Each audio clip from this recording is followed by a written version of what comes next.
Steve, firstly, just tell us about the task in front of you and coming here to Cyprus and the type of game you'll face. Difficult. A good opponent. No idea. There you go. Any better? Yeah. Yeah, difficult game. Obviously a proud team, proud to represent their country, Cyprus. They're always difficult opponents for us. There's never much in the games.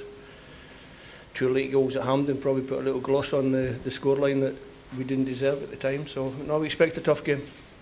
What's the key thing to handle them when you come here? There's a lot of talk about the heat, but obviously is the pitch condition, do you feel okay, and the team you're going to face? Haven't been on the pitch yet, so I can't really comment on that one. We expect a nice surface. Sometimes it can be a little bit dry with the heat. Conditions will be hot, but it was pretty hot in Norway when we went there as well, so we've had some experience. It wasn't too cold in Glasgow before we left. It was nice and sunny, so listen, you just have to deal with the conditions, whatever they are, and make sure that you get the result that you want. A win could be so significant for Scotland. How much has that been mentioned in the lead up to this, or what it could mean this week? No, we just look to continue to do what we do. We go from game to game, we respect every opponent, we try to get 3 points, and then we move on to the next game, so that's what we'll do again. What does it say though that this week, if you can win this game, Scotland could potentially qualify on Tuesday? Yeah, but first we have to win the game. Once we've won the game, then we can speak about other possibilities. When you look at this squad then, how many decisions do you have to make? Because it's a settled squad. Is it only 1 or 2 positions now that you have any kind of food for thought?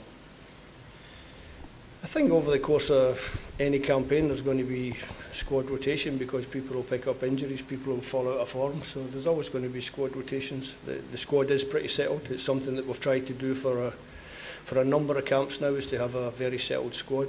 I think the run of results that we've had is a consequence of having that stability within the squad.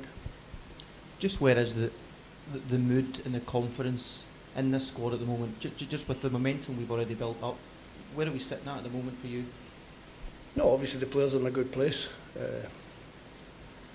Good place in the group. Halfway in the group, we've got maximum points. You can't do much better than that. Some of the performances are some of the moments within the games we can improve on. We don't think for a minute that we're the finished article. We know that we can continue to improve. I've said that. I think the players have said that as well. We want to keep improving and improving, but always respect your opponent.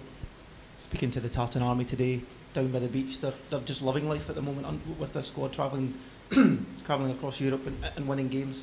What's your message to them? Because we're on such a high, the whole country at the moment, with what the guys are the Tartan putting Army, obviously we're pleased to have their backing and their support. They follow us everywhere. They're always loud, they're always vocal, and they're a big part of what we've done so far, so if they can just continue that, would be great.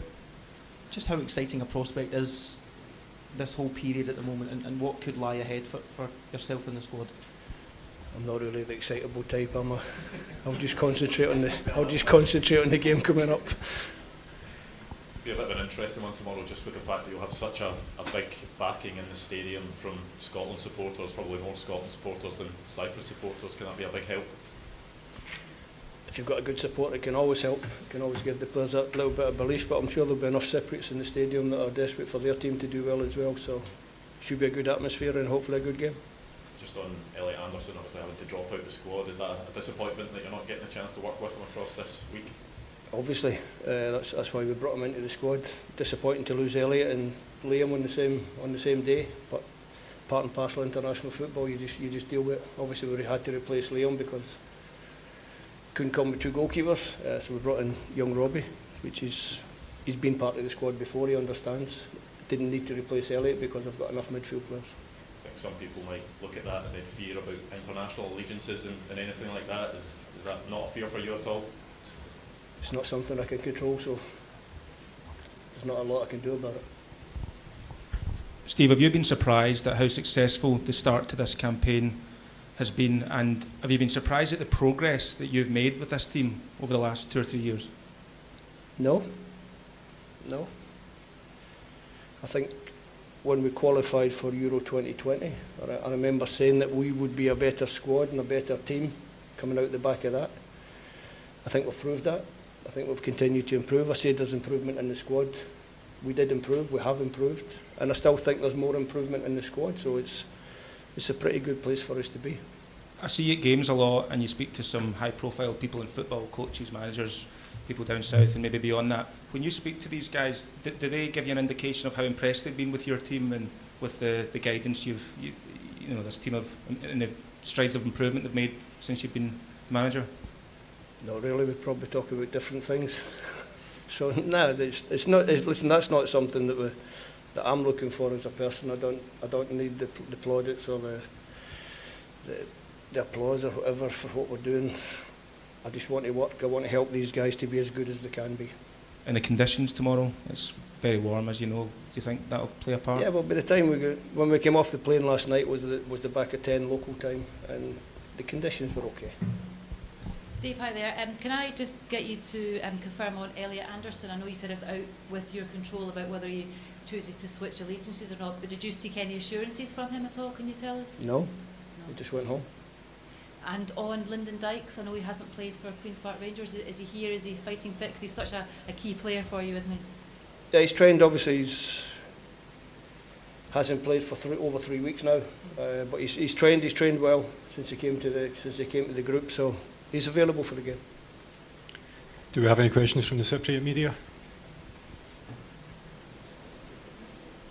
No. All good. Okay. Steve, just on Billy Gilmore, he's obviously gone through spells where he's maybe not played as much club football. How encouraging is it to see the form he's in and the fact that he's playing regularly and playing well? It's always encouraging when your players are doing well for the club, because you know when they turn up they're going to be in a good place. Everybody knows the ability that Billy's got, and hopefully he can transfer that into the team if selected. Thanks, folks.